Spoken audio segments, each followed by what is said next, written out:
Welcome to SuperTalk Outdoors, where every single Monday at lunchtime we celebrate the world-class outdoors of the state of Mississippi because, as I say every single week, this is the capital of the outdoors in America. And I used to end that statement with simply saying I'll stand toe-to-toe with anyone else in the United States to make that point. Yeah, you don't have mule deer and we don't have elk, and we can lose some points. But when you talk about deer hunting and turkey hunting and fishing and offshore fishing and all we have to bring to the table, this is the capital of the outdoors in America, and we are thrilled every single week to be here to celebrate that. Hey, listen, a lot of you are listening on the powerful Super Talk Mississippi Radio Network. Radio is still king in Mississippi. What a brilliant idea Steve Davenport had when he created this network. I just can't say enough good things about that. But he also created a multimedia company. So some of you are listening on supertalk.fm, which is the website. I would actually encourage you to go there. The Mississippi news that is shared on that website, supertalk.fm, is terrific. You can listen on Amazon Alexa, the SuperTalk Mississippi app, or on SuperTalk TV at C Spire TV, or Facebook or YouTube. You get the point. Or your favorite podcast. People engage in the shows in different ways, and we really appreciate that you do that. Today is March the 17th, 2025. Where did this year go? It's amazing to me that it's gone by so rapidly. Listen, we've got a legislative session in place right now, and you may have heard the news after talking about the last couple or 3 weeks. Certainly we talked about it a lot last year. The turkey stamp legislation has passed both houses of the Mississippi legislature and is headed to Governor Tate Reeves' office for a signature, and I don't have any indication that he won't sign it. We'll celebrate fully after we get a signature, but for now, it really represents a big commitment and a big win for Mississippi. Last year, there's a lot of frustration about it not passing at the last minute. We won't focus on that. It doesn't really matter now because the legislative process is complex. It's really complex, and it's dynamic, so we never really understand all of what swirls around a single piece of legislation. What's important this year, though, is that we got it passed through the legislature. And I want to thank my friend Bill Kincaid, the chairman of the House Wildlife Committee, and Senator Ben Suber, who's the chairman of the Wildlife Committee on the Senate side. They worked together and hand in glove. They got this thing shepherded through both houses. We landed on a bill that is really a good bill, and it's going to provide incredible funds for the Department of Wildlife, Fisheries, and Parks to really focus on this area. Wildlife, when you think about the wild turkey, it's a great success story. You go back in Mississippi's history, the way our forefathers reintroduced turkeys to all over the state of Mississippi, it's a great success story. And if we're thinking about hunting as something that's kind of diminishing to some extent, we got to stay focused on that. Turkey hunting is something that continues to be incredibly popular. And so, in fact, one of the big stresses on our turkey population is people coming in from outside the state who hunt here. So we're going to have money, over $1 million a year, to be able to invest back in that conservation. And we're going to be able to continue to capture a lot of data, which is really important to managing. What gets measured gets done. We want the success story for wild turkeys in Mississippi to continue to be a success story. In fact, the second half of the show, Adam Butler, who's head of the wild turkey program for the Department of Wildlife, Fisheries, and Parks here in Mississippi, is going to join me. I bet he's excited about at least where we are in this process with this bill going to the governor for a signature.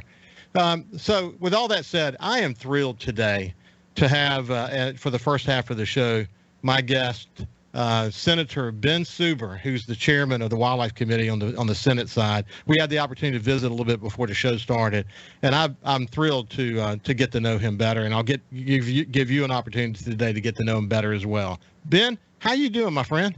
I'm doing great. I really appreciate you having me on the show.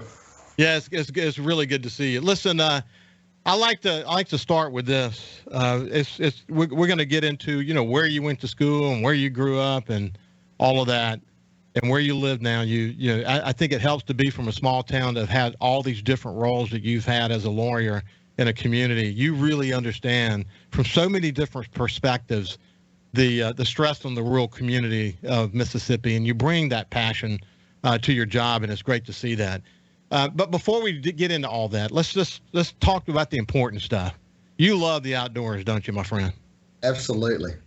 Like I said, my children, they love to be outside. Well, my youngest one's not gotten there yet, but I have a 13-year-old son. I can't keep him inside. I'm the same way. I mean, let's go fishing, let's go ride side by sides, let's go hunting. I really enjoy the outdoors. Well, who taught you the love of the outdoors, Ben? I guess my parents and grandparents. My dad's an avid hunter. I see him a lot more during deer season than I do the rest of the year.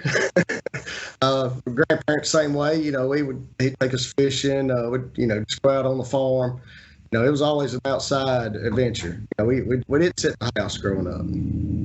What's cool is that, when I talk to people, I would say that 99% of the people I have on the show over the past several years, they get their love of the outdoors from a dad or mother, and, some of their mothers actually, grandparents all played a huge role.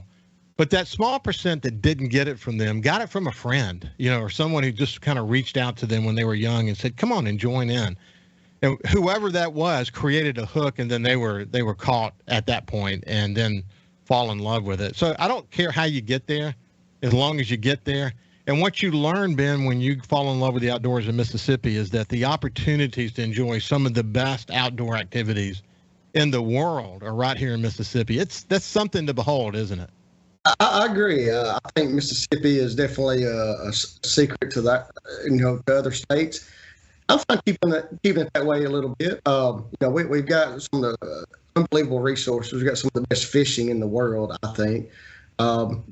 Turkey hunting, definitely, deer hunting, duck hunting. Everybody wants to talk about Arkansas, but Mississippi, there's as many more ducks here as there is there. So this is a fantastic state. I kind of live like it's what you call hill country. It's every day. There's something to do. There's a hunting season. There's four-wheeler riding. There's outdoors. This is a place to be. So you were born in Oxford. Actually, that's really interesting. And you moved to Arkansas at a young age and actually attended high school there.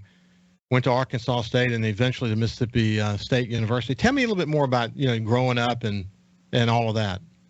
So both my parents are from Calhoun County, where I live. Dad started a brake shoe factory, worked for a company that had a brake shoe factory, and he opened it in Manila, Arkansas. We lived there. Graduated high school, went to Arkansas State, and the moment I graduated, I moved back to Mississippi. My brother graduated high school, and he moved back to Mississippi. So, just couldn't wait to get back. I spent every summer, much time as I could here, and spring break. Just where I wanted to be. I always knew this is where I would be. So Mississippi State is you kind of, before you went off to law school, you actually finished law school at Mississippi College, but you it didn't take you much to fall in love with Mississippi State, did it? Like I said, what we talked earlier, my uncle, his brother, my dad, all went to Mississippi State. Funny thing, my brother actually went to Ole Miss, and so my dad he had time with that one. But yes, Mississippi State. I love Mississippi State. Of course, I did venture into Ole Miss also. I'm still a fan of Ole Miss, but yes. Yeah. Hey, so look, if I go back and, well, first of all, I should ask you, I usually have asked this already. Where are you sitting right now? I'm sitting in my law office in Bruce, Mississippi. So, to me, that really creates an opportunity to say this, that you heard how I started the show, being from a small town, being from rural Mississippi, doing what you've done. You've been what I would call a country lawyer. You've been active in your community. You've been a municipal judge. You've been a city lawyer. You've really you had this great opportunity to see what it takes to make things tick from so many different points of view. I bet when and then eventually obviously went to the Senate, I bet you look back on that experience and you continue you live there, you continue to experience that every single day. That makes you a better senator, doesn't it? I think it makes me a lot better senator. I think as far as being an attorney now, I got a lot of people mad at me because, you're gone a lot. But, I'm pretty much the only attorney left in town. We don't really have many in the county, and I think we do have a need for attorneys in these smaller towns, but you get to see people on a daily basis. Like city court, just I mean, being a small town, I represent pretty much my entire district's a country district. Yes. My largest town is I think Houston. There's a little over 3,000 people, maybe Water Valley, but I don't have the big towns of Oxford and Pontotoc and Tupelo. I mean, I go up to them, and but yeah, I mean, you just being in these small communities, you're definitely heavily involved. Over 50% of Mississippians live in rural areas of this state, and that's why I think they enjoy listening to this show, because we get to celebrate this thing that is part of the DNA for Mississippians, that is our love of the outdoors. When we come back, we'll continue our conversation with Senator Ben Suber, and we'll continue to get to know him better. We'll see you after this. Welcome back to Super Talk Outdoors. Hope you're having a great day. Listen, are you looking to purchase that perfect piece of hunting property, upgrade your farm equipment, or have you been dreaming of owning your slice of heaven out in the country? Look no further than Mississippi Land Bank for your financing needs. For more than 100 years, farming families and landowners in North Mississippi have turned to Mississippi Land Bank for all kinds of financial solutions, whether it's land or equipment or livestock. For more information, visit mslandbank.com or go by and see one of their friendly staff at any of their offices. We're thrilled to have Mississippi Land Bank as a sponsor of Super Talk Outdoors. Now let's get back to our conversation with Senator Ben Suber, who's the chairman of the House Wildlife Committee, somebody that I've really been looking forward to getting to know better, especially after he and Bill Kincaid shepherded through most recently the good news that came out last week that the wild turkey stamp bill, has made it out of the legislature and headed to the governor for a signature. But we're spending some time today just getting to know Ben a little bit better. Hey, listen, before we lose this point, and we'll come back, you actually had a stint on the coast. I want to hear about that. One of the most sort of profound parts of the conversation that I had with the speaker when he joined me was the time that he also spent in rural areas. It changes your perspective, doesn't it, Ben, when you come from a rural area? You really, like, for example, mental health is something that you have focused on during your career, but it really does change your perspective, doesn't it? It does, especially, I have lived different places. I have lived in Arkansas. I did spend a little time on the coast. I lived in Jackson. Couldn't imagine living anywhere else, other than where I live now. But just seeing the different places around the Mid-South, it's a lot. It means a lot to you, especially when you see the people you live with, work with, and see on a daily basis. It's just, we live in such a diverse state, and just seeing all the different parts of it, I think is a big deal. I think it helps us be a more rounded person. Well, listen, when again, great experience to be here in coastal Mississippi after Hurricane Katrina. That's a great. I mean, first of all, it was, you had an opportunity to contribute to the aftermath, but also, be connected to coastal Mississippi in a different sort of way. That was valuable to you, wasn't it? It was. Just seeing different people. Look, I came within just very, very, very close to living on the coast. I really enjoyed my time down there. And I just kept wanting to come back home. I was just drawn down to the coast. Lived in Moss Point for a year. I worked handling a lot of those Katrina grants. It was very rewarding, watching people who have been through I can't imagine what they've had to go through. But just working with them to get this money back to them so they could, begin to rebuild their lives. Yeah, I have the opportunity to have the mayor of Moss Point, Billy Knight, on the show, on my other show, the Ricky Matthews Show, on a regular basis. Moss Point, some people who think of Moss Point, they think of the time when there was a paper mill there. There's no paper mill there anymore, but this town is emerging as this river city, and it's got a lot going for it. It's got a great mayor that's really focused on it, and in coordination with all the other mayors, they share a desire to join their voices together when it's going to help each other out. And Mayor Billy Knight has done such a great job in Moss Point. I can assure you that. Listen, you think about coming to the Senate. Tell me about what it was like to land there initially. in the Senate. Yes. You know, you think you know what you're expecting, which honestly, the people are fantastic. I mean, even from the staff, the other members, just absolutely amazing. Everyone does. You know, if you have a question, everybody will work with you. First year or so, it was kind of overwhelming. There's so much legislation.